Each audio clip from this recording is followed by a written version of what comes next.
Welcome to another episode of the Art City Tattoo Podcast, the channel where you can learn everything you need to know about tattooing. And if you're already a tattoo artist, you can improve on your skill. Or if you're simply a tattoo enthusiast, you can become more educated so you can make better decisions when it comes to getting your next tattoo.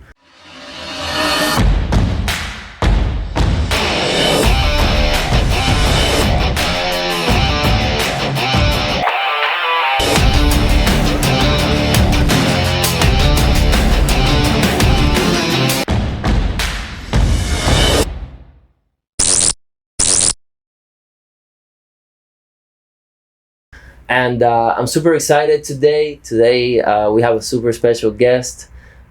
She's a colleague and a friend, and I'm a huge fan of her work. So I'm excited to have her here and just ask her a bunch of questions, and really get to know a little bit more about her, and you guys will get to know about her as well. So today we're here with Grettel. Welcome, Grettel. Well, first and foremost, thank you so much for taking the time for coming. I know everybody here has a busy schedule, and the fact that you took the time to do this for me and for the channel, I really appreciate it. And I just hope you know that I'm very, very grateful. So thank you for doing that. Thank you so much for the invitation, and I'm very excited, actually. Awesome. So what did you do today? Tell me. So today I work from 11 a.m. till 4 p.m. I start working on a sleeve, Okay. a floral sleeve, and Did you start it, or did you do the whole thing today? no, just one part, that it's the outer part, Okay. and then we are gonna continue the inner part probably in 2 months. Okay. Is it gonna be a full sleeve all around, or is it gonna it's be just full, on the outside? It's full. No, I actually finished the outside. You finished the entire outside the in one outside, day? Yeah, normally it's one day, just the outside, and Okay. then for the inner, it's another session. So within 2 sessions, you complete a sleeve? Full sleeve. Wow, that's incredible. Do you know how many sessions it takes me to complete a sleeve? I cannot imagine. It takes me 10 sessions of 8 hours to complete a sleeve. No, I know that color and realism takes It takes a long time. I normally take 2 days, and that's it. And that's a whole sleeve. Unless it's a leg, normally it takes me more A time. little And bit also more. depends the piece. There are some pieces that has like a dragon and other elements, not just flowers. And that when that happen, take me more time. A little bit more time. But I gotta tell you, I'm obsessed with your work. Thank you. I'm obsessed with your work. It's so funny because I just had another guest here in our last podcast, and I was telling him about you, and because I was like, hey, so tell me, do you tattoo women? And he's like, no, 95% of my clients are women. And I was like, let me just tell you where all the women that we're not tattooing, who they're going to. And I just went on, and I was like, no, this girl that I met, Grettel, and her work is beautiful and it's stunning. And I just went on and on and on because I realized that, your work has this ornamental vibe to it, and it's very simplistic, very beautiful, very soft, delicate, very delicate, and it just has that feminine touch, and it just makes so much sense that women would be gravitated towards that kind of work. But I'm a fan. I absolutely love your work. Well, maybe one day you can get a flower. Listen, I might get one. But no, you know what? Maybe one day I could go by your studio and you could teach me how you do it. Yeah, why not? Because I would love to learn about your process and stuff like that. And you're very welcome as well to Thank you so come much. here if you wanna learn a new style, or if you want to do something different with your work. Yeah, for sure. Is that something that you see yourself doing, evolving your work into something else, or do you feel that you're fit into your style? I like what I do, but I also feel that I'm open to try other styles and to learn new things. Yeah, I like to mix, or I'm trying now to mix the floral work with other a bit elements. more black work. I feel that looks really nice and elegant. Black work. Like some parts more dark, like a background. Okay. Plus the flowers that I do. Okay, and is the background, is it like geometrical? No, sometimes it's just solid black. Do you have any other work on your social media? It's because I'm doing like 2 projects with that and I didn't post it yet. Oh, you haven't Yeah, posted but it's it something yet. that I want to start doing too because I feel that it looks like nice. Is and it it's gonna still look, looking like delicate.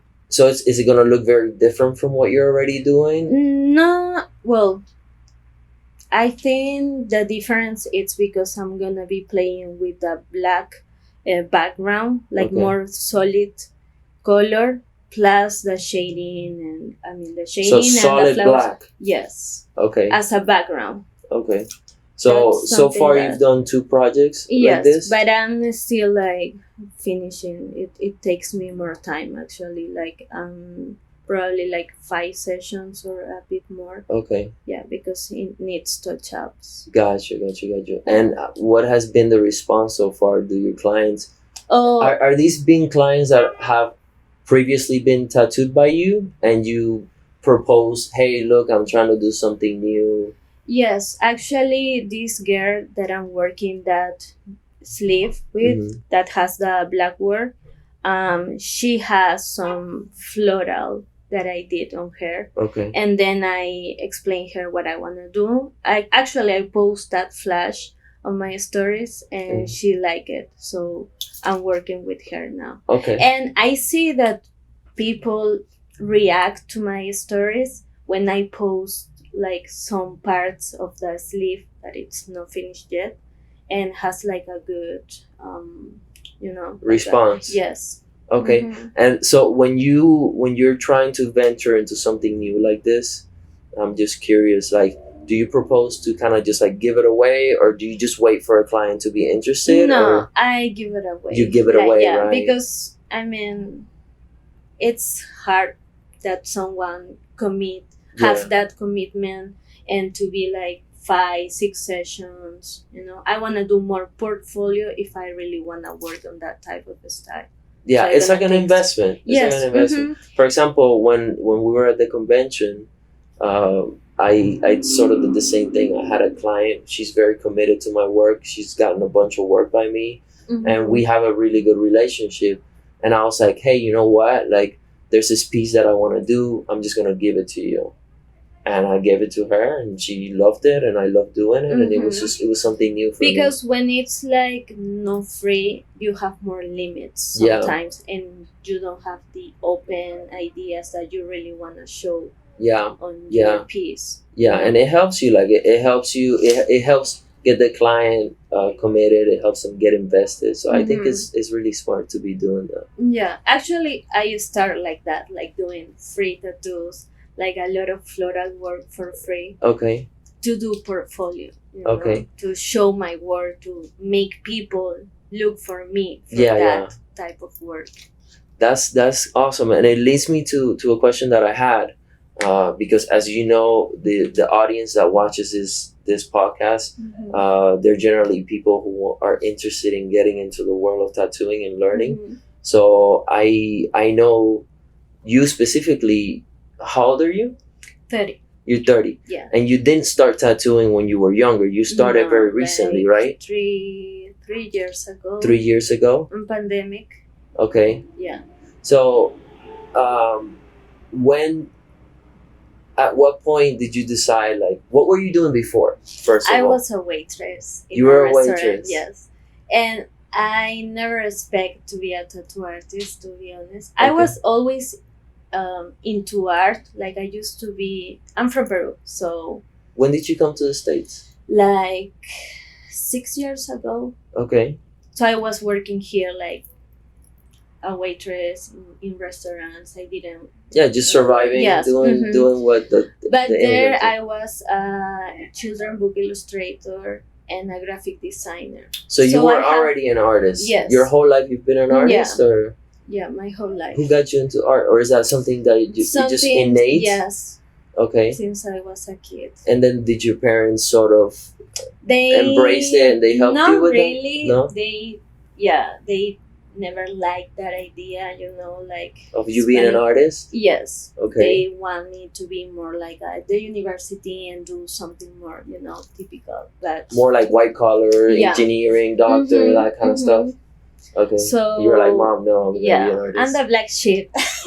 So when I came here to the United States, I start from zero, like working in a restaurant. And when pandemic hit, um, I was at home with some friends, and my friend knew that I have a machine, but I never practiced. I got a machine like a year before pandemic, and I think I practiced with two orange, and then I leave it. So my friend told me, "Hey, you wanna touch up my tattoos?" And I said, "I don't know, because I don't know how deep go. Yeah. I never do it in a skin, in a real skin." Yeah. So she said, "Fuck it, let's do it. I don't care. I trust you," because they know that I know how to draw Yeah, and all yeah, yeah. that. So that's how I start. I tattoo the dishwasher, the waitress, the chef, people from the restaurant, but just as a hobby, you know. I never expect to get money from that Yeah. or work doing that. So what made you get a machine? Like what prompted that decision to say, hey, let me just get a machine? Did you have tattoos already? Yes, I You had have tattoos. 1, 2, 3, 4, 5. Like two small. This one that I did it by myself, like Nice. It's practicing. gorgeous. And on Let my me see leg. it. I thought she did this by herself. Wow. Yeah. But was this at the beginning or Yeah, this at is the later? beginning. Oh my god. When I just started the shop, actually. Okay. Mm. Wow. That is stunning. I would totally get a rose like that. Yeah. You know that I've been considering getting something on my head. Wow, I would love to tattoo your head. Yeah. Seriously. I was like, I man, need that. because I have as a this huge portfolio. dome and it's bald, and I'm like, oh man, I don't know. At Maybe. least the side. Yes, like I was thinking of getting something ornamental on either side, but I think I want to do this side of the neck first. That way I know what space I have left. Connect. Yeah. Yeah, but I was thinking something like those mandalas that are just very ornamental like that, very beautiful, just going down the side of the head. I think that would be super cool. I think you're the perfect person to do that for me. So when I grow the balls, I wanted to do a head like. When I grow the balls to do it, okay, I'm gonna do it. Okay. I have to get past the whole like social acceptance. It's weird that I'm like that. I don't know why. Like I'm very like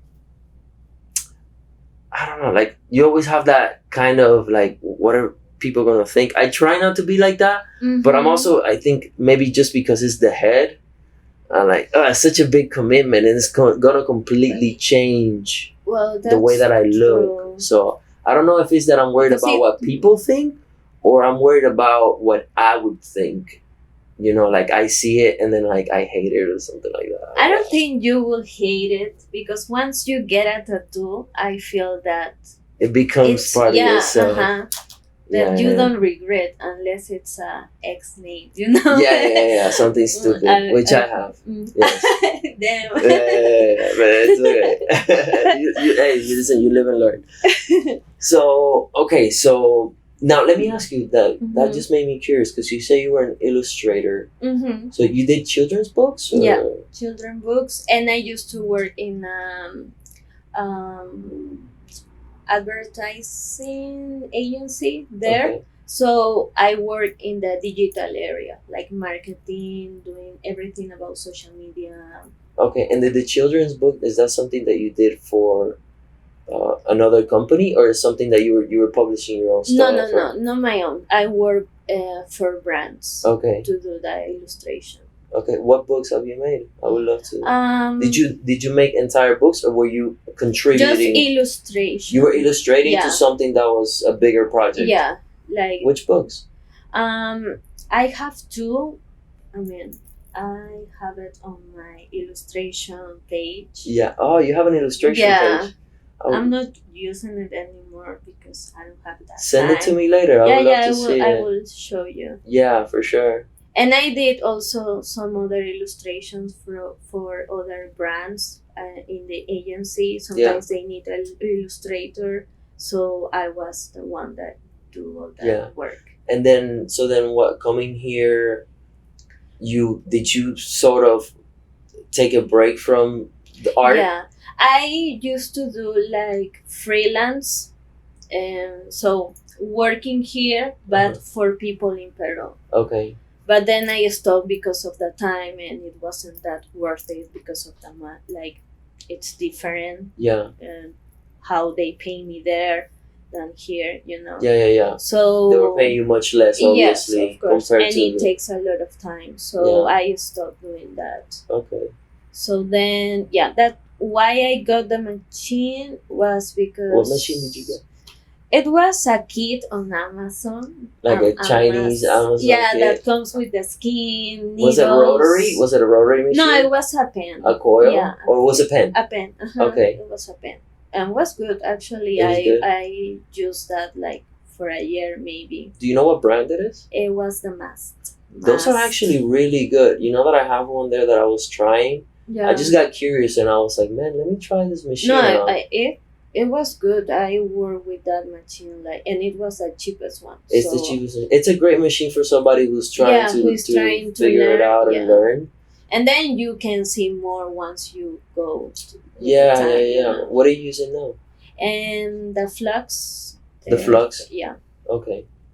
Yeah, I tried that machine and I really liked it. I have a coworker here that he told me that he used those machines for years, but they usually have about a year of lifespan. Usually in about a year, they'll start dying out and having issues.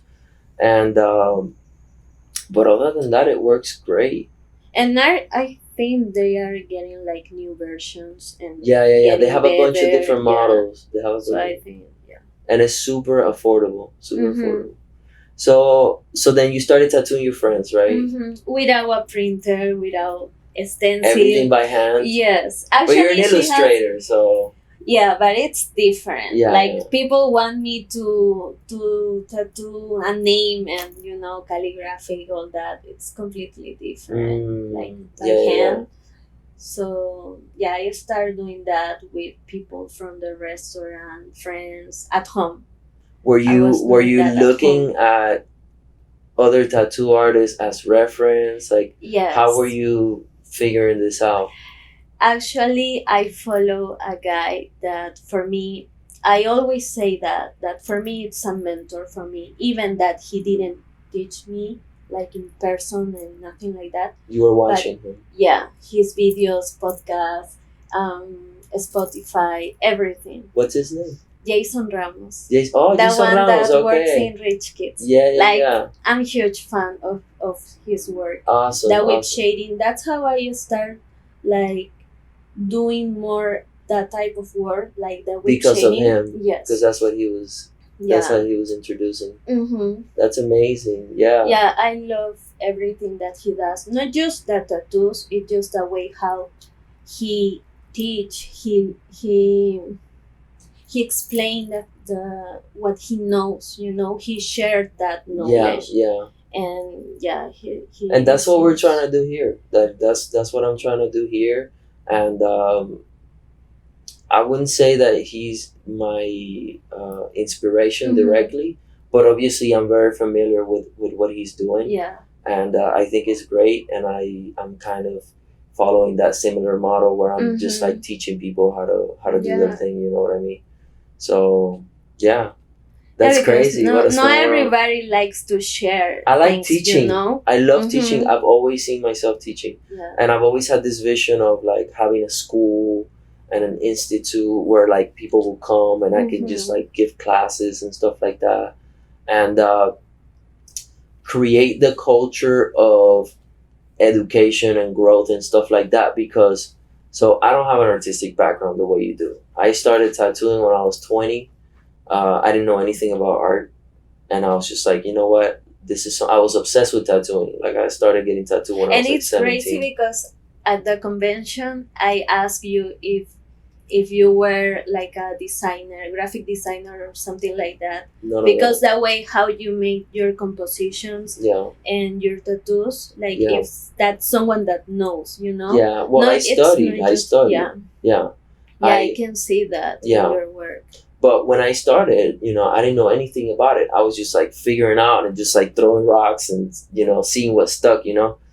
And the reason why I'm telling you this is because so I started working obviously out of my house, and I didn't have any mentors. I don't have any guidance, and I always looked forward. I always had this vision of, working at a studio with other artists where people were collaborated with one another, to educate each other, to grow together, to work together. And when I moved to Miami, which was like 12 years ago, 2011, and I worked in my first tattoo studio. I got the cold reality check, which was the complete opposite. Yeah. The industry has nothing to do with that. I just realized that it was like a bunch of rejects, and like, nobody knew anything, especially here in America, because like I know other countries is different, but here in America, like people were just super uneducated, just not a lot of knowledge, not a lot of artistic knowledge, not a lot of hunger for growth. And it was so frustrating because I was like, basically everywhere that I went, I was just on my own. Figuring it out. And people would look at me weird because I would sit in the studio like reading books and like sketching and trying to figure it out and going through like my anatomy. And I just like, I really worked hard to learn it on your own. To give myself that education. And the other tattoo artists would look at me like I was crazy. Like I remember working for a very short time at this studio where all they would do all day is just like watch sport and bet on sports. And I'm like, while I was just like sitting there drawing, I never felt like I found a place. You know what I mean? And like I think deep down, that's what I'm trying to create. You know what I mean? Like I'm trying to create cool, this space. I feel you when I was in the studio too. Like you can see some are. It's like two type of people. Two type of people. Like the artists that wanna grow and wanna learn and wanna do better. And the other ones that are just sitting there waiting to do whatever they can get, and that's it. And not try to do things different. They're not trying to grow. They're not trying to grow. They're waiting. They just want to make the money and that's it. And they see it as a job.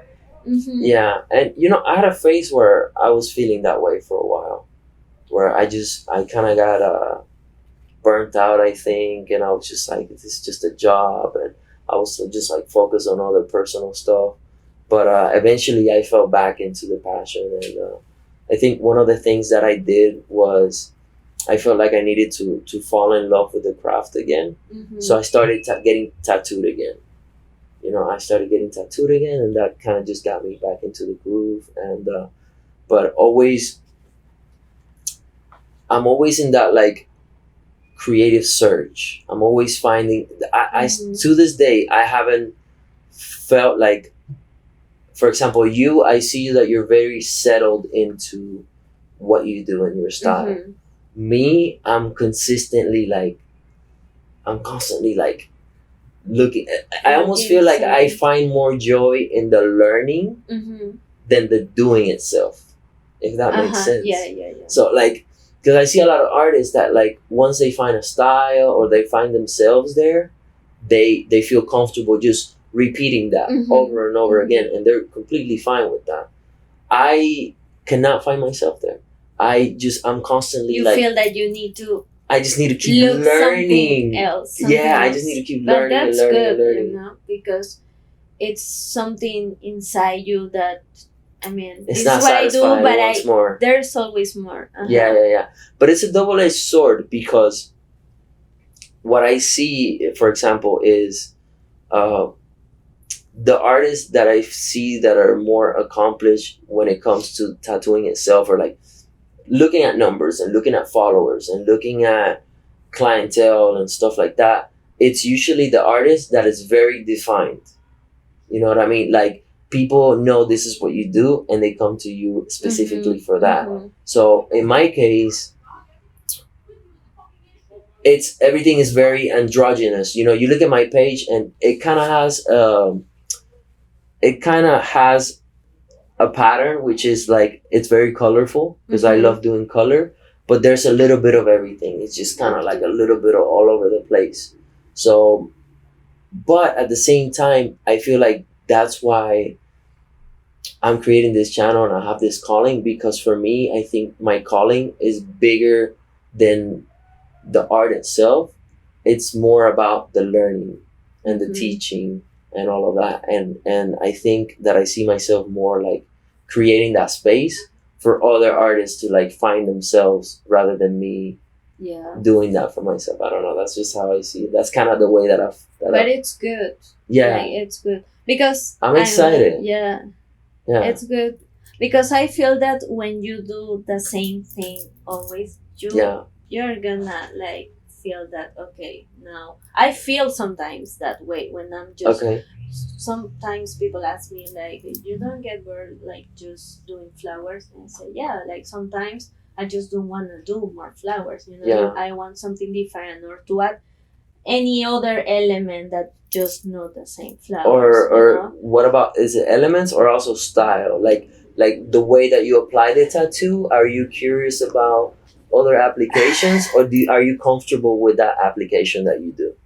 I don't know if it's a style, but I really enjoy what it's the whip shading. So I also consider like to learn more like a realism, but working with the whip shading. Because I like that. I just enjoy doing that. I can do whatever, but if it's with and it's stunning. Shading. It's stunning. There's a guy, I went to a shop the other day, and there was a guy doing it, and I think his name is Scobart or something like that. Yeah. He does the realism with the pepper shading, the way that you do your pepper shading. It's stunning.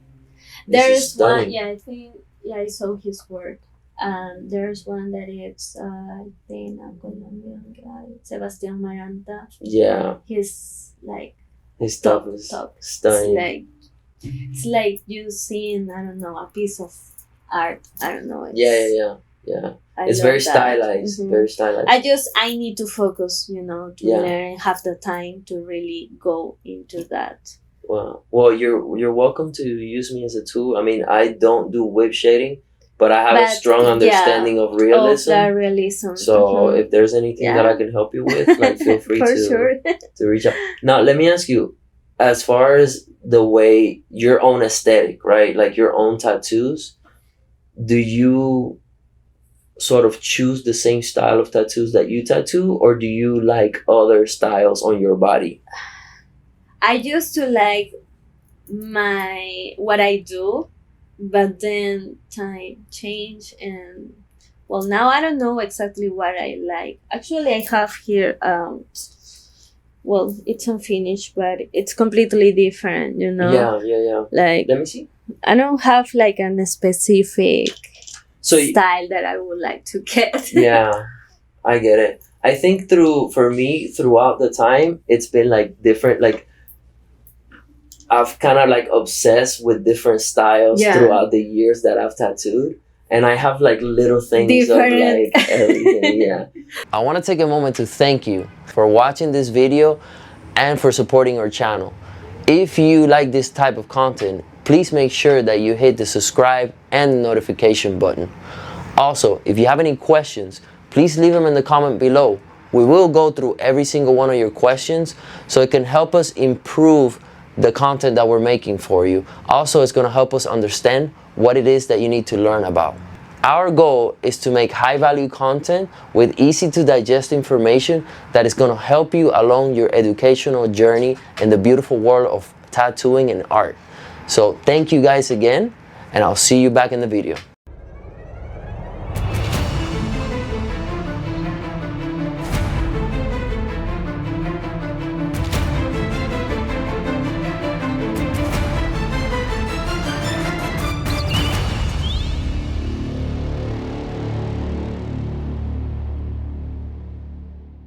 But I'm realizing now that, like, for example, I was just having this thought yesterday of like tattooing my head, because I was actually reviewing a podcast and he records it from the side, and I'm like, man, I have this like blank head, right? And no hair, nothing. And I was like, it would be really cool to do a tattoo there. But then I thought, because like I love color, and I first I envisioned myself like fully with color. But I was like, I don't see myself with like color on my head. Yeah. You know what I mean? But something very soft and ornamental with just like black, that shit would look so cool. You know what I mean? Good. So I feel like the way I'm seeing it now is like, I want to have a collection of different artworks. Of different things. But also like a lot of my tattoos are very personal. Like I've never really gotten tattoos just because of the way they look. Oh, okay. Even though the look is like, it's cool, I appreciate how they look and I love the swag. So you can say your tattoos has like meaning? A lot of meaning. Oh, okay. They all have like a super spiritual weight for me, you know what I mean? Like just because that in general, I think that's just my personality. And tattoos for me are like this reminder of who I am, what I believe in, what I love the most, reminders that I want to have, lessons that I've learned, and things like that. So like every time I get a tattoo, I feel like it's for something. It's marking something very specific in my life, you know what I mean? So that's the way I see it. But then I also like stuff that is ornamental. Like for example, the one on my head would be completely ornamental. Yeah. You know what I mean? Like that wouldn't have meaning. No. Which, hey, maybe we can start on the side. Or maybe you can find the meaning. Maybe we can start on the side. So we'll see. I wanna think about it a little bit more and see how I feel about it as I think about it. But it's calling me. It's calling me. Yeah, for sure. It will look nice. You think it will look nice? Okay. So you decided to learn. Did you learn on your own? Did you have any mentors other than Jason Ramos? Did you have any mentors? So at the studio, I mean, I have to be around the artists, looking how they can do. Okay, so before you started the studio, you said you were working at a restaurant. Yeah. You started tattooing your friends. At that point, you were on your own. Yeah, on my own. How long did you do that for? Probably like 6 months. 6 months? Like practicing at home, doing tattoos. Were you charging them anything? No. You were just doing it for free? Sometimes people bring me like chips or rum. You were tattooing for chips? Like, yes. Oh my God. That's hilarious. Or like drinks, and we were just hanging out there at home. Just chilling. Yeah, okay. I never asked for money. It just was for fun. Just for fun? Yeah. Okay. Cool. At home. Did you do some good tattoos? That's something you did at home? No, it was when I was at the studio. So you were at home for 6 months. So did you build like a little portfolio or something? Yes. And then how did you get into your first studio? How did you do that? So I remember a friend told me you should send what you do to any studio and see what happened. And I said like, well, maybe I start like sending my Instagram to many tattoo shops. Okay. So. And you had some work already in there? Yes, I have some work. What kind of work did you have? Actually, I did. Like little stuff? Like lions on the stomach, like big pieces. Big stuff? Yeah, like flowers, big, with the pepper shading that you learned from Jason Ramos? Yes. Wow. So I said, okay, with this, maybe probably as an apprenticeship or something like that. And actually 3 studios called me as an apprentice. And I picked the one that was the closest to my house. Okay. And I started there. So there you had to be apprentice like for 2 years. How did they treat you? And it was like, so I was the only girl there as an apprentice. Did they have more than one apprentice? Yes, they have like, it was at that moment like 4 guys and me. Oh wow. And this is a big studio. Yes. Okay. And we have just one station that and if you get the chance to make a tattoo, they give you that station. Okay. And so everybody like Was fight fighting for the yes. station. So I was like the new one. So okay, it's fine. I don't want to be there. Yeah. So of course, as an apprentice, you have to do Work. everything there. You know, Yeah. they don't give you tattoos yet.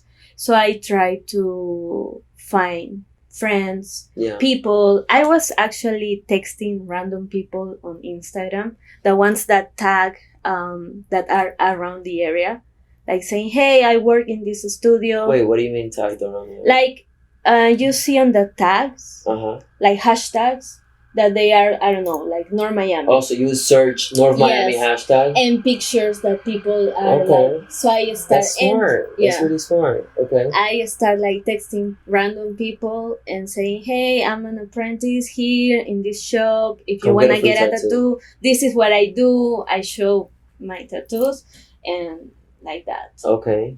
And then like I start getting more people and friends that tell other friends and doing some small pieces, you know. So were you getting like direct teaching as an apprentice? Did you have somebody that was like, okay, this is how you do stuff? Or how did that play out for you? So most of the time I have to ask or see. So you're just watching and then asking questions. There are some people that go and help me to set up the table, the chair. Usually other artists that were there. Yes, around. But it's not like someone is there like to coach you and teach you.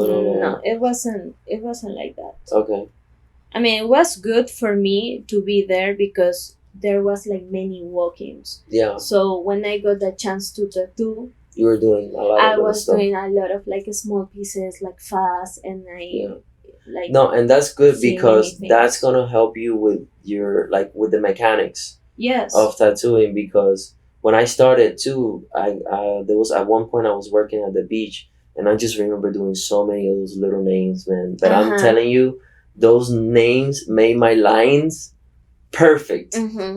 Because they're so hard to get perfect. You gotta, they're usually the cursive lettering and all of that. And that is just the perfect practice for doing outlines. So I imagine that's what you were doing, right? Like a lot of little like names and stuff names, like that. Like a heart. Like to this day, I actually really enjoy those names. Yeah. I love them. I mean, I rarely do something like that anymore. But when I get a chance, like sometimes I'll get a friend. It's like, hey, like do something for me or whatever. I'm like, okay, here, come. It's weird when I don't know, I feel weird when I do that.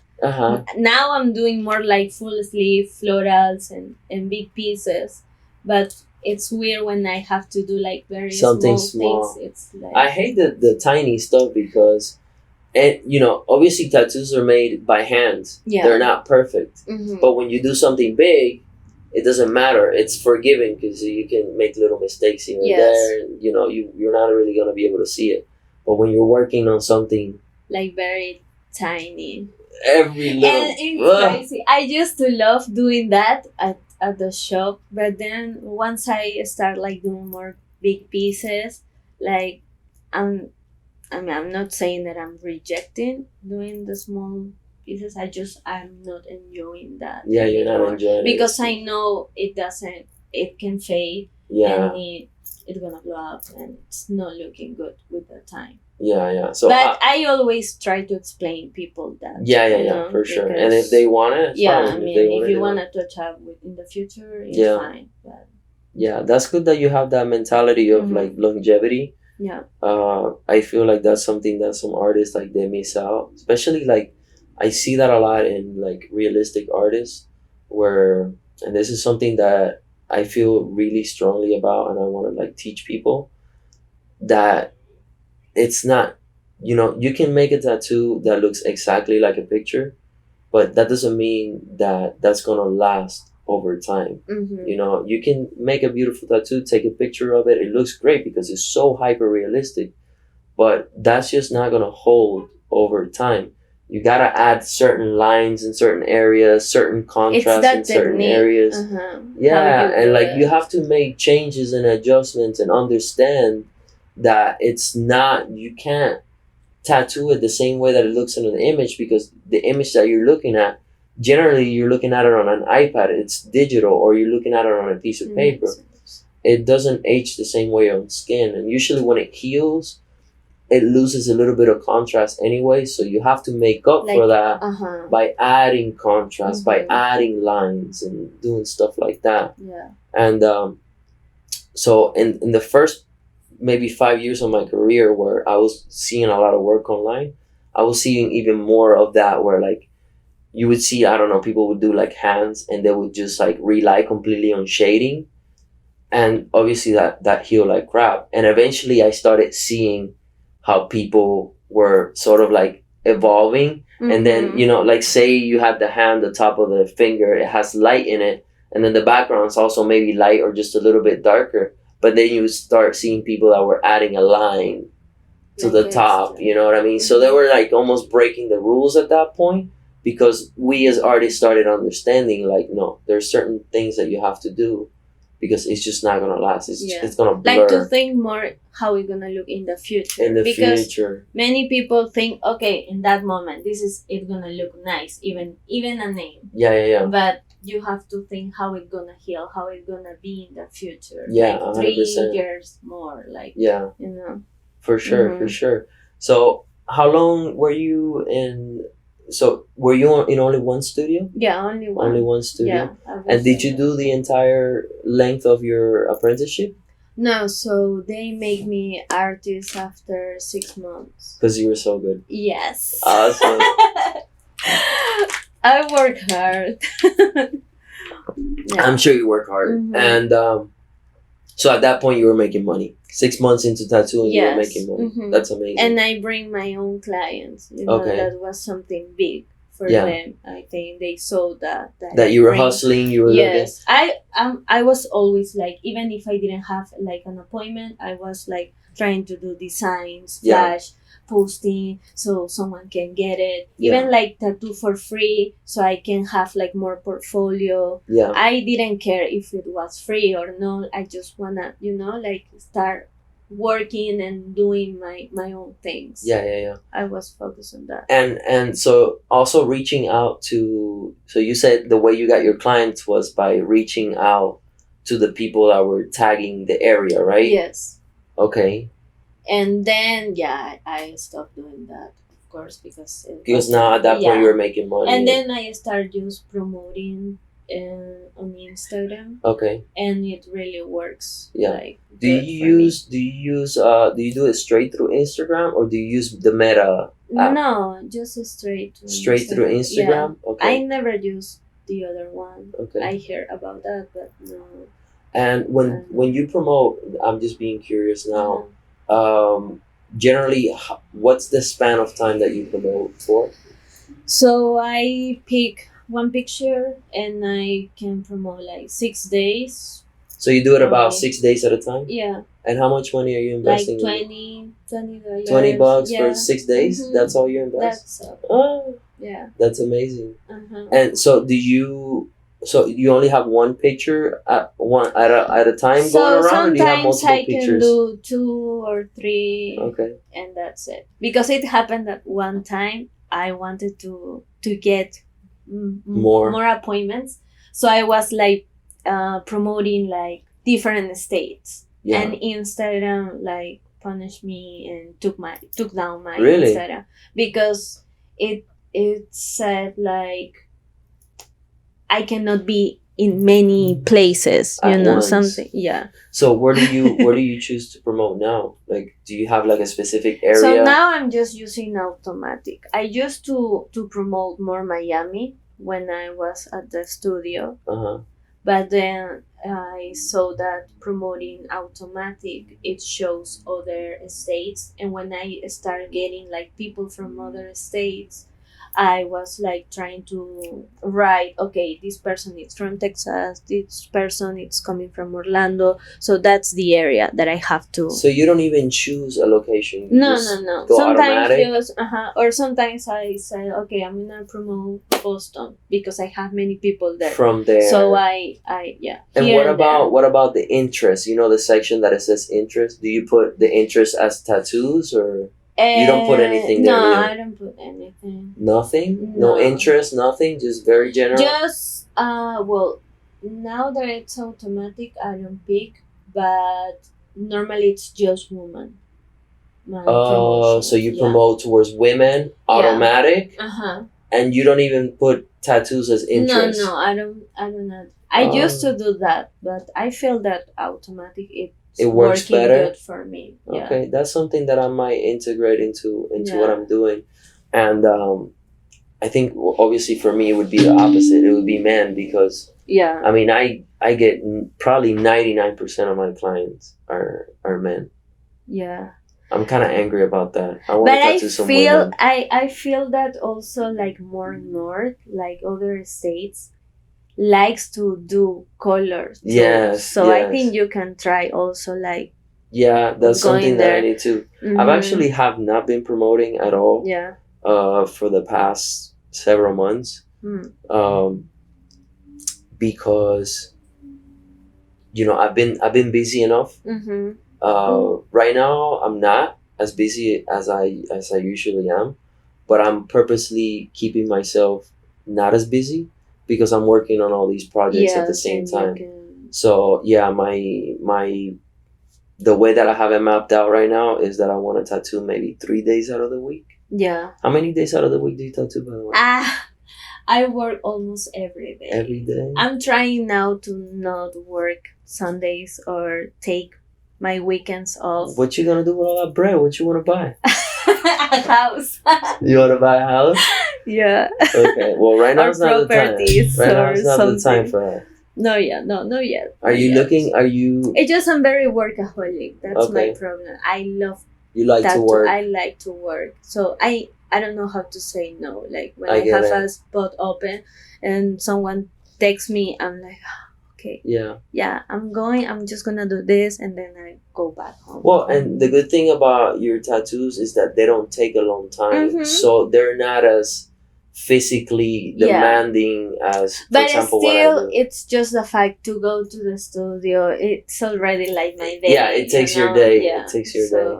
Yeah. Well, in my case, I have kids, and I'm a single dad, so I have 2 days out of the week that I always have them. Okay. So those days are sacred. I can't work those days, and then I need extra days for the content that I'm doing, and just like.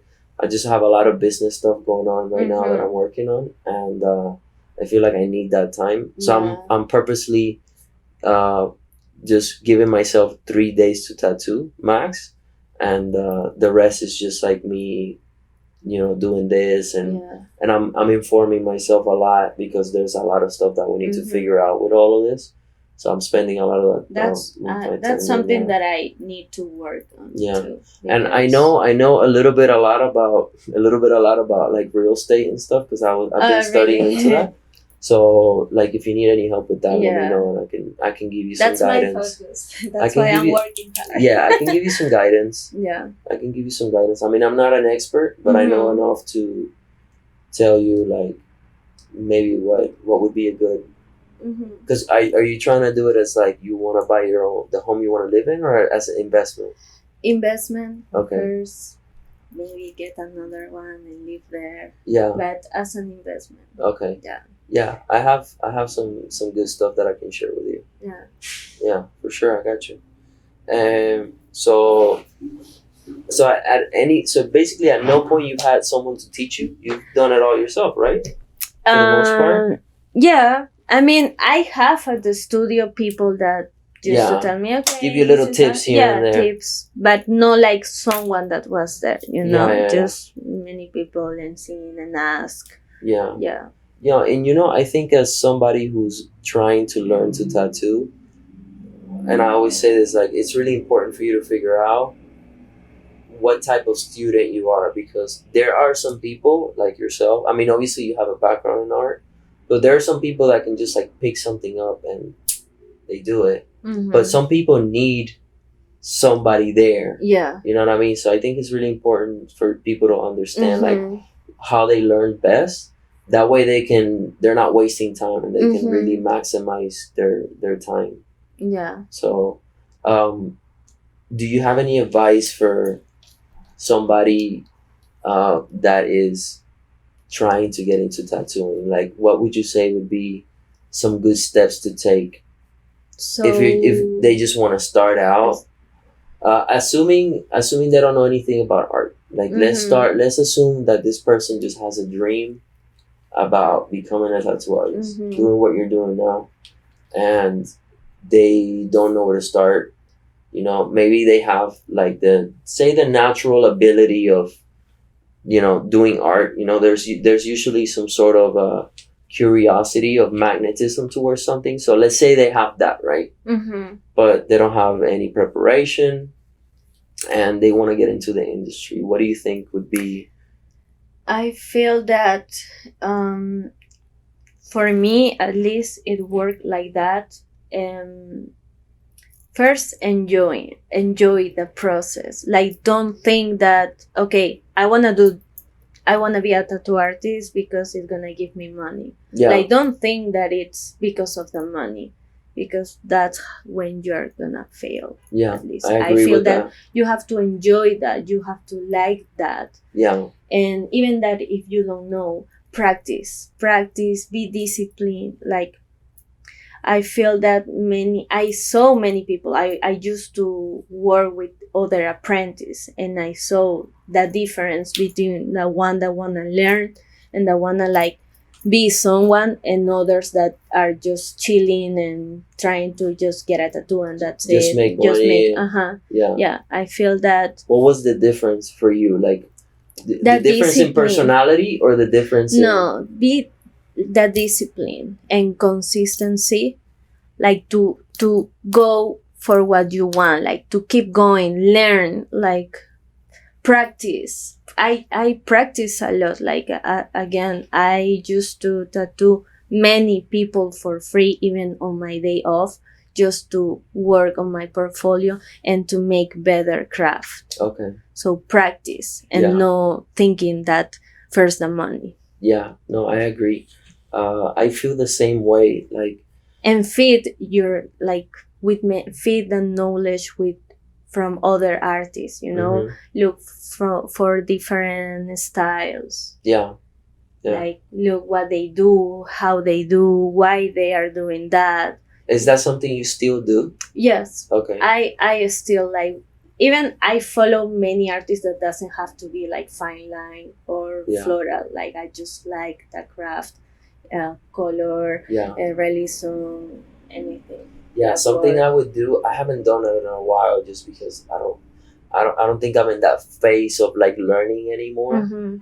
And obviously, I keep a really busy schedule. But one thing that I used to do was I would find an artist and I would obsess with that artist for like 2 weeks, 3 weeks, where I was just like watching, or maybe just a few days, depending, But I would literally, it's almost like I would try to get into this artist's mind, and I would sort of reverse engineer what these people were doing, understand, and I would not stop looking at their work until I felt like I understood how they did it. Different styles, different styles. See, Yeah, and I would usually try to replicate what they would do, either by doing a tattoo or doing a painting or doing something where I felt like I was almost copying what they were doing. But in this process of copying, it would give me some sort of understanding. It would never end up looking like what they would do, because you can never really replicate what somebody can do. You can't replicate someone's mind. You can't replicate somebody's motor skills. You know what I mean? But it would give me something. And I think that's something that it really helped me out to find myself as an artist. You know what I mean? Because in that process of copying, you end up almost like finding your own way. You know what I mean? So that's something that I would say. And then so what about in order for an artist to get into say maybe a studio, or how do they? You never got an apprentice. Well, you did get an apprenticeship. So what would you recommend for somebody to get into an apprenticeship? Like, what would you recommend that they do? I think first to look for the studio, like do a research, and if I mean in my case it was like many artists and you have to go and ask for what do you want to know and all that. I know that there are other studios that really like sit with the person and teach you and explain you and give Yeah. you. So It's not common. yeah, that's not what I experience, Uh-huh. but I just can say be consistent. And I mean it's gonna be hard because sometimes when you are in an apprentice you feel that okay, I want a tattoo, I want to rush, you want to do Yeah. like you want to be a tattoo artist, Yeah, you know, yeah. you want to do everything, you're too excited that you want to start like rushing. Yeah. So just patient and try to I feel to understand other artists, like try to take any tip from different artists because everybody has different ways to tattoo. Yeah. Like there's no like a rule that this is the way how you have to do it. Like Yeah. everybody has different. Even like me, when they teach me or they explain me something, I have my own way to do line work, Yeah. you know, than the other artists. Yeah. You know, there's no a rule. So I would say like try to fit their self, like watching and asking Yeah. people. So speaking of that, like about your own way, let me take a moment to look at your work right here. So you said that. Let me take a screenshot of this because I'm gonna send it to Ariel in a little bit. So you work with a flux, right? Mm-hmm. To get this kind of work done. Yeah. Okay. What type of needle do you use to get this type I of work always use 3 round liner. done? That's the only tool. The only tool have. that I use. Jesus and I Christ, change, you're so simple. I change my needles like constantly. What do you mean like changing? like I don't use the same one for all. Throughout the entire Yeah, piece? like the sleeve probably on that one I will be using, I don't know, like 6 needles, 7 needles. I like to change the needle because of the whip shading. It loses the sharp. Is this one day?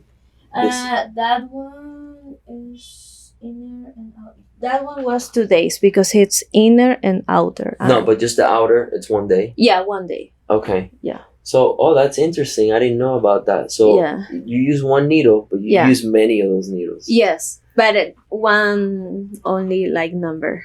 And what's I have other numbers of But needle, but no, I have the boxes there. I always go to trade. What brand do you use? I like the mask.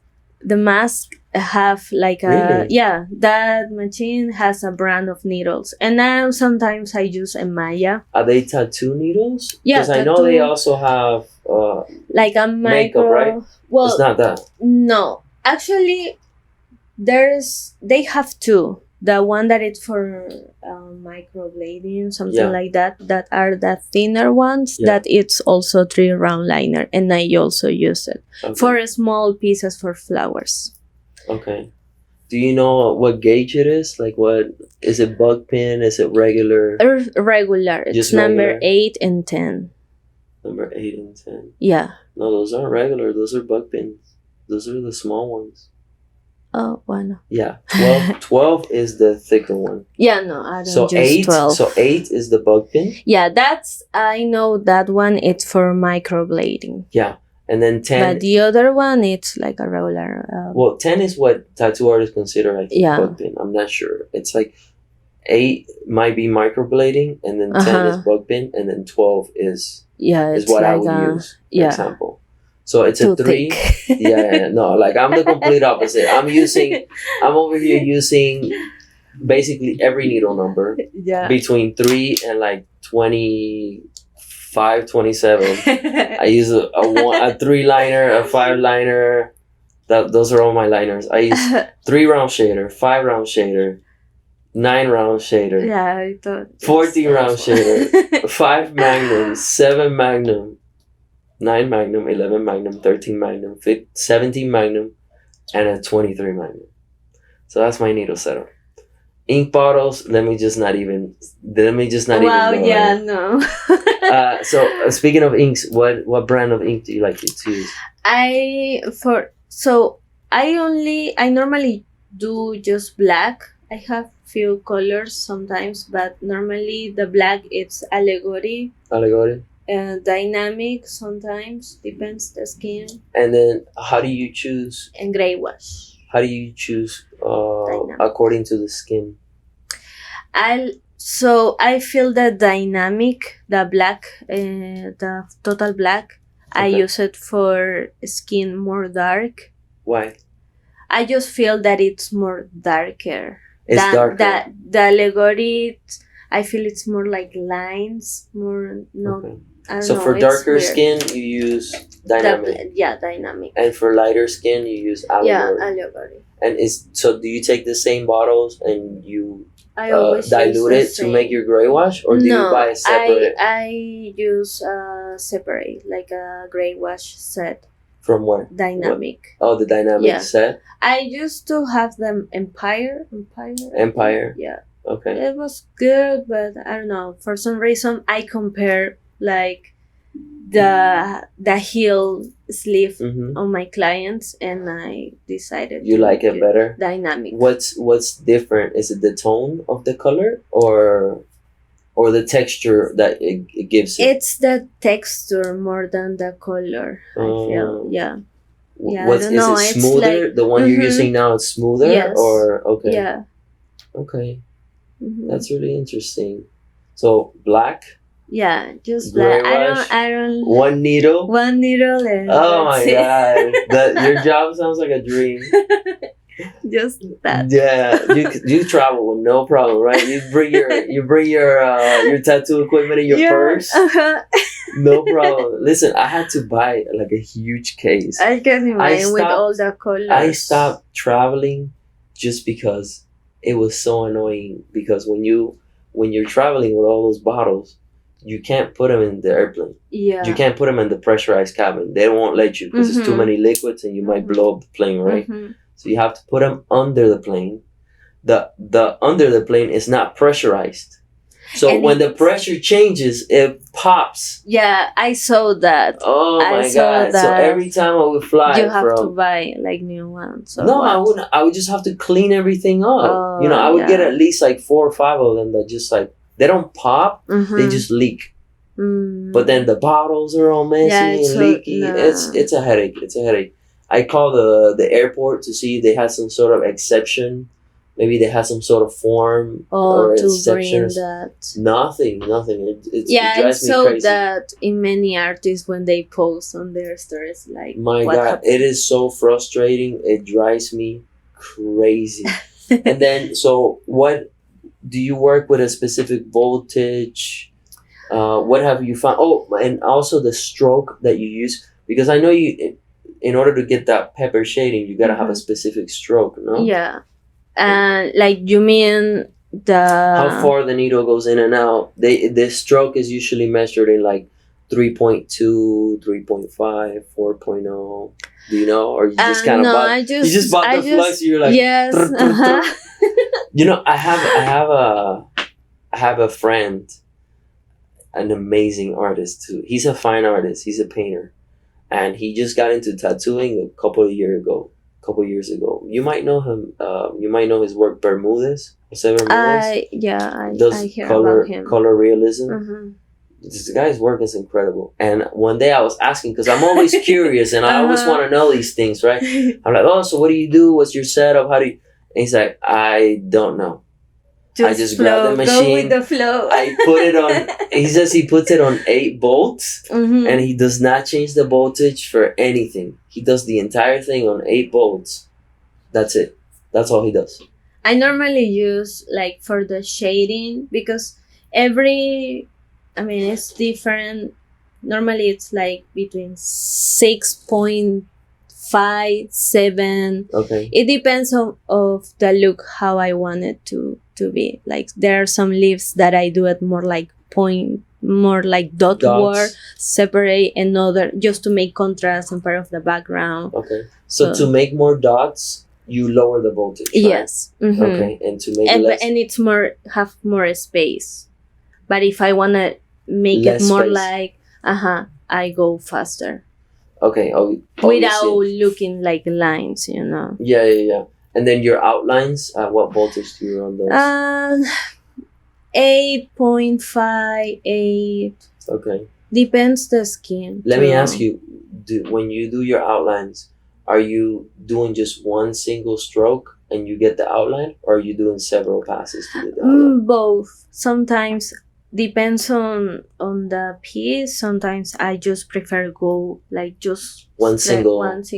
when it's like a I don't know, name or any ornamental that it's a straight line or a circle. I try to do it just in once. Like these, for example, these lines right here. Oh no, Are the these just ones one I single probably do it like little by little because it's fast too painful. Oh, okay. Yeah. No, usually what I do is I run the voltage. So the way that I figure out the voltage for my line work, it really just depends on the client and the skin. And the way that I Mhm. know is I run the voltage up until I can get the line with a single stroke. Once I get the line with a single stroke, that I know that's the perfect voltage. Oh, that's good. Yeah. To know. Because I don't like having to run over the same line several times. Now, obviously, you can't do a long line with one single pass. Yeah. You have to, connect the lines. Mm-hmm. But every little stroke that I make, I want to do just one single stroke. So, I generally run my machines a little bit higher. Yeah. Like 12. Like 12? For the lines. Jeez. Between 11 and 12 for the lines. But then when I'm but doing... it's like thick lines. It's or a like three liner. Even 3? But it's a bigger gauge. It's the 12 gauge, but it's a 3-liner. So the 3-liner is going to require a little bit less voltage, like 11. Okay. But if I'm using a bigger needle, like sometimes I do my lines with a round shader. Depends. Like if I want a thicker line, I'll do a round shader. I do that. Yeah. So when that's the case, I'll run the voltage up and until I get just one single stroke. I will So try. that's how I know. 11. That's a lot. No, 11 is really high. But what you can do is you can raise it up little by little until you get a solid line with one stroke. Because I feel like it heals better. Mm-hmm. It looks cleaner than having to pass several times. Yeah. Because you're never gonna pass evenly. So that's kind of how I do it. Now, are you planning any conventions for like the rest of this year and stuff like that? Not for the moment. Maybe next year. I'm not sure. Are you going back to the All Stars? I would like to, but this time I would like to be in a contest. Yeah. Because this year I didn't. You would win. Do anything. You would win. I don't know, because there's not like a floral or maybe like a black and gray, or I don't know what would be my. So my friend, there should be something for like simple line or single line or something like that, because I feel like that's what you do. Yeah. But my friend was talking to the guy who runs the Emilio. And apparently he's gonna have more categories. Yeah. He wants to have multiple stages so that it moves faster, and he's gonna have more categories next year apparently. Because true, there wasn't many categories. It was more general, I think. There was like it was a little too general. Yeah, but hopefully next year. I definitely want to go next year because I really enjoyed it and I don't have to travel. That's true. I don't like traveling. And it's a good networking. It's good networking. You meet new people. And there was so many good artists there. Yeah. It was so dope. Yeah, there was like some artists that I just saw in TV or on Instagram. Like, this is the one. And it's like crazy when you see their work like in real life. It's insane. Yeah. It's like, it looks even better. It looks even better. And give you like, I don't know, like, wow, that you wanna do other stuff, you know? Yeah. So no, and what's crazy is like, you can see a tattoo in a picture, it looks great, but when you see it in real life, it's like a completely different vibe. So now let me ask you, as far as what's a day in your life look like? what's your what are your habits? Like, what do you like doing? Well, I How do your day normally start out? How do they end? I wake up like at 7 a.m. Okay. because of my cat wake me up every single day to walk him out like bad. To walk him out? Yeah. With a leash? Yes. No. Yes. You he walk cries your cat, every you day. walk your It's cat like with a that. leash? Yes. He loved that. I've never heard of this. Yeah. I've never heard of He such a loved thing. to be outside and of course have to be with a leash because if not he will never be back.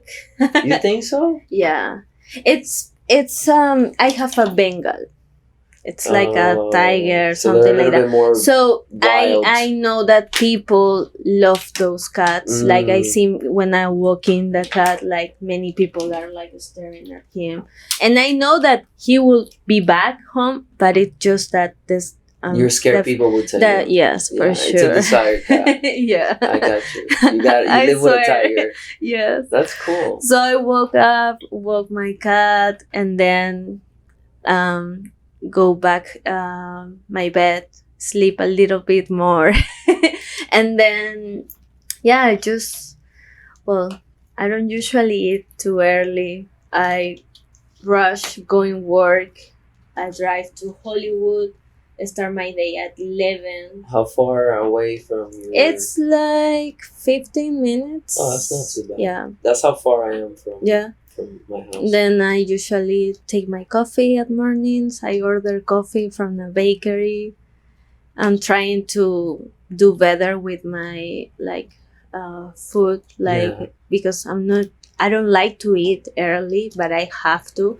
The other day, you get a headache if you don't, right? The other day I passed out Really? with a client. Yeah, it was bad. Oh my god! I fell in her shoes. Like I didn't remember have you gotten how. a checkup or anything or what? So I think it was like anxiety and stress day because I was in Peru and then get back here and then next day have to go work. I think it was all that. You just a lot of stress going on. That's for me normal, like to pass out. Really? Yeah, it's something like I suffer from emotional anxiety, and sometimes when I'm too stressed or with many people, I don't know. I had a girlfriend that she would do that. It's bad. When she would get angry, we used to fight a lot. We were young. We were like 18. Yeah. And we used to fight a lot. And when she would get really upset, it happened to me. Wow. Yeah. It's almost like your body just kind of shuts down, right? I don't want to talk to you. Yeah, literally. Yeah. Wow. So I'm trying to do better with your food like and all eating. Are you working out? No. I used to do kickboxing probably a month ago, but once I went to Peru, I just stopped because you lost the rhythm. Yeah. And I'm trying to open the other place that I'm doing. Yeah. So I'm all the way around. Like I don't have that time. How many artists do you plan on having in this place? Like what's your vision for that? So I would like to have one or at least one that is stay there and one station for a guest spot because I like so you don't want to go too big. No. I don't want to have like a tattoo shop. I like to be private. My clients love private. What's the business model that you want to have? Do you just want to rent them the booth, or do you want to charge like a percentage? Have you thought about that? No yet, but I feel that I'm a fair person. I would like them to choose and whatever is best for them, just to have people. Yeah. And so there's, for me, from my own experience, you have the two sides, right? You can rent them the booth or you can charge them a percentage. But charging a percentage comes with more responsibility because at the point that you charge a percentage, you basically have to make sure that these artists are eating. So you have to make sure that they're provided for. You have to make sure that they're getting clientele. Yeah. Does that make sense? Mm-hmm. So you make more money. You're going to make more money if you charge a percentage, but it's going to take more time from you.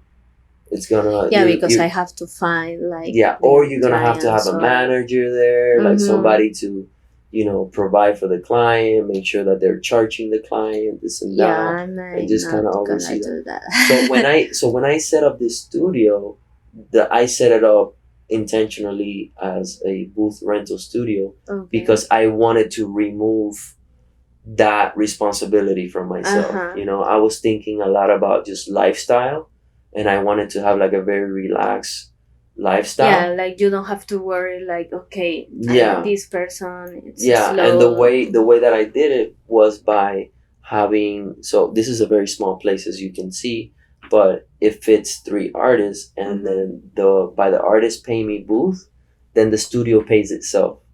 Mhm. So basically, the studio is getting paid the overhead by just the rent. Just the rent. Yeah, and I don't have to worry about anything else, and then every month, all the money that All I make for is you. for myself.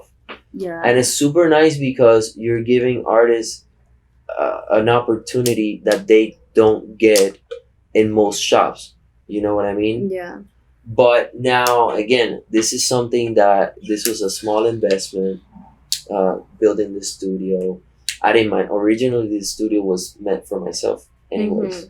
So the fact that I got 2 booths and I have It's artists like- that are able to, cover the expenses is great for me. Mhm. But I feel that if I do decide to expand, I'm gonna have to do percentage because Yeah, because you need to see like more. This it's is just like a big something expense. It's just gonna be a stable. much bigger investment, Yeah. and you want to have some sort of return. Obviously, it's always gonna be fair, and I think there's a lot that can be done here in the industry because you know how the industry run Yeah. here. And they don't care and they exploit Mhm. people, and I think you can run a business where you're fair and you're also making money. But I don't know. Like right now, I see that in the future, in the near future. But for now, I'm just like focusing on the channel, making sure that it grows. Yeah. And I feel that as the channel grows, that's gonna set it's gonna set the platform for the bigger studio. You know what I mean? So that's kind of how I'm doing it. And will you do like a type of a workshop like just online or something more like people can come and learn? I think I want to have both. Okay. I think I want to have both because I think they can nurture each other, or they can feed off of each other. For example, the content online can create interest for people to come in physically and learn. And then as I'm teaching people physically, I can create content. Yeah. You know what I mean? Online, So it's yes. like a back and forth. So that's kind of how I'm seeing it playing out. So we'll see. I would love to have you as part of the project. Yeah, so, I would love to. Yeah. We definitely need to be more connected. I think I think the fact that we're doing this now is a great opportunity for us to like build a relationship and just see where it goes. See where it goes from there. So let's see. How do you? Right now we're in really hard times with the economy and all that. Do you feel like that has affected your workflow in any way? Are you seeing any difference in less work, more work? Thanks God, I'm good. You're good. I always write like everything that I do monthly and compare with the other year, with last year, and try to compare and see which one are the months that are low and higher. Okay. But I mean, for me it's good. Yes. Yeah. It's not that bad actually. Good. Well, let me tell you that you are in a very unique position right now, and I think you're in that position because of like the work that you do is very unique and it's very niche. Because like I'm looking around and like I know a lot of other artists and they're struggling. Yeah. A lot of artists are struggling. They don't have work and I can even imagine like I know I have friends in other studios and I know it's tough. It's becoming tough. So I think that's what I'm saying. Like I think it's really important when you are an artist to find that thing that makes you unique, because that's what's going to give you the value that it's gonna make you authentic, and I think in that authenticity is where you can be safe in like moments like this where like people are struggling, and yet you're doing you're doing well. Let me ask you, where have before I ask you this, have you ever thought about like teaching or anything like that? Yes, but I don't have the time. Okay. So I have many people actually that text me like asking for workshops or a private class Yeah. if I'm teaching. And many people it's the ones that does microblading, and I understand because it's fine line. You do that? No, I don't do that. Okay. But I like people that text me. It's people that does that. They want to know your technique. Yeah, to maybe do tiny tattoos or floral, but for the moment, I'm not focused on teaching right now. It's because of the time. Yeah, no, I feel you. Where do you see yourself? Do you ever think about the future? Do you think about yourself, say 5 years from now? And if you do, where do you see yourself professionally, and where do you see yourself personally? So as I told you, I would like to work less because right now I'm killing myself every day. I love tattoo, but I know that I'm not gonna be able. You want to. Yeah, Okay. I like it, but again, I don't see myself like working every day in 5 years. Yeah. I want to invest my money, and I don't think that I would like to have a tattoo studio. To be honest, it's not so. At least now, I don't know if in the future I change my mind, but I don't see myself having or be an owner of a tattoo studio. Yeah. Just I don't know. I don't see it. Yeah. But I wanna do more like art stuff. I don't know if I'm gonna be doing just tattoos or. So maybe you wanna I'm always expand like changing. and doing like different art styles and stuff, like different mediums. Is that what you're talking about? Different type of art, not just tattoos. Different mediums. Yeah. Different mediums. Because I don't know. I'm very like. I'm always changing. I always like looking for something different. What kind of mediums do you see yourself doing? Like canvas or what? No. So something that I was always like part of my dreams besides working in art already, it's like doing more like the children illustrations. It's something that I love to do. Yeah. And it takes time. I actually would like to do a cartoon.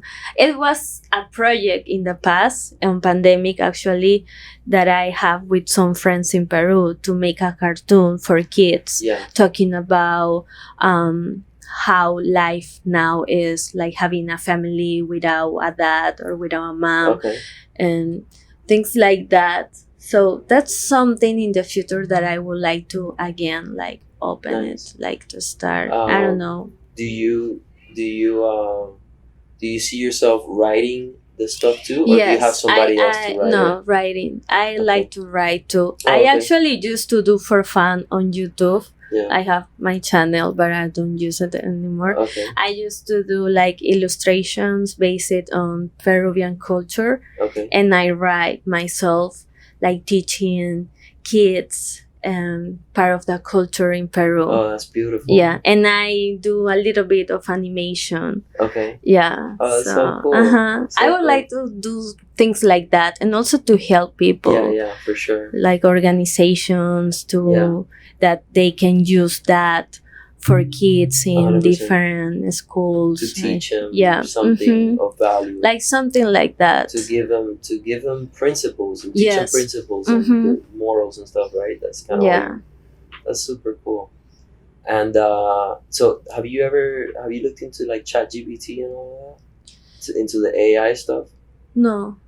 So you should. I mean, I don't know if you have ideas in what to write. That's cool. But I've been using ChatGPT lately for like different tasks. It's like like a artificial intelligence. Yeah, it's amazing because it can literally write stuff out for you. Wow. Like you can literally tell it like write a book for children based on Peruvian culture in the town of Machu Picchu. And it'll write it out for you. Like, Crazy. and the more you tell it, the more detail you can tell it. Write it in like a different tone or make it funny or whatever. It'll write it out for you. That's it's great. just incredible. Scary. It can give you ideas. No, it's great because it'll be like a crazy, like really good integration between the artist and the software. It really just depends. I never use it. It's amazing. Yeah. I started using it because there's a book that I just read. It's called ChatGPT Millionaire, and it's basically a book talking about all the uses that it has, and the uses are, just endless. You can write emails for customers, like marketing emails. You can write commercial ideas. You can ask it to write like an outline for a book that you want to write. You can ask it to really just do anything. Like you can ask it to write out a business plan for you, like anything you want. Wow. It'll do it for you. So it's a really useful What's the tool. name? ChatGPT. I'll send you the stuff if you want. I'll give you the info. Yeah, I know. But it's huge, and I think it would be really helpful for your stuff if that's something you want to do.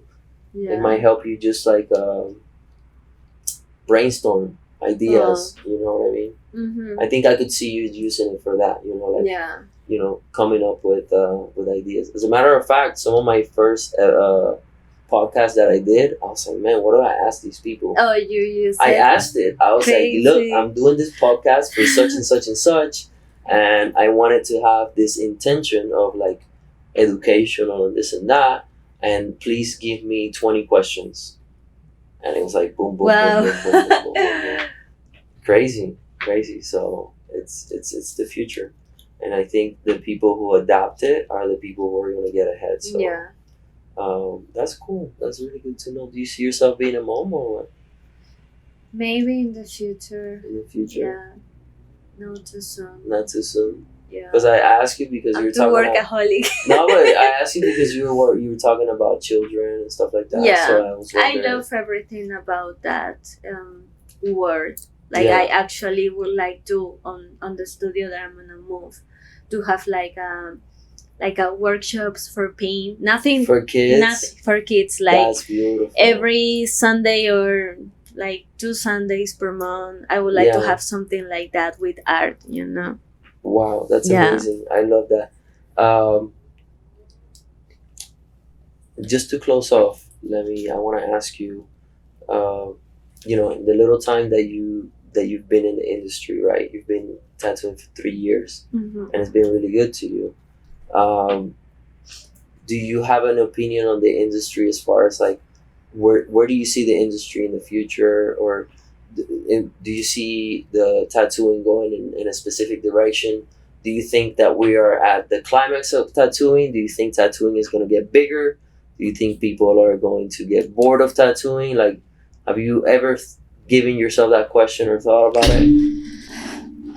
I don't think people will get bored about tattoos. Okay. But I see that like styles are changing like a lot. Like I respect any kind of styles, the old ones, the new one. Yeah. Like now I see that there are like ones that looks like just a sketch and that's art now, you know. So I don't know how it's gonna look the future, like if it's gonna be just a machine like doing the tattoo for itself I don't know. But like me being on this industry for 3 years, like I don't have that much experience, but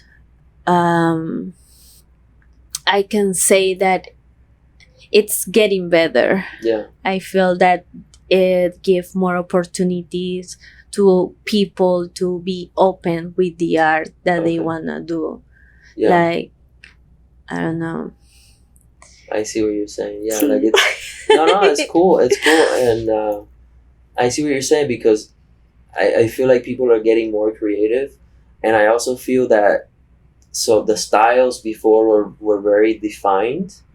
Like, you know, you had new school and you had realism and you had, and I feel like what's happening now is that people are almost like remixing everything into, you know, you see people who are creating these pieces, including myself, and they're just like a combination of different styles and different things. And so it's a really beautiful thing. Do you see yourself like tattooing forever? Like, do you see Grettel as like an older lady, like doing her tattoos? I would like to tattoo like as an, I don't know, like older. Your craft. I see, yeah. Not even tattooing, like doing art, painting, like being older. I see myself like that. Maybe less, not like what I'm doing now. Not as much as you're doing now. But I would like to keep doing that because that's something that I love to do. Yeah, you know? That's part of me. Yeah. Yeah. Well, I can't wait. I can't wait to see. I can imagine myself like.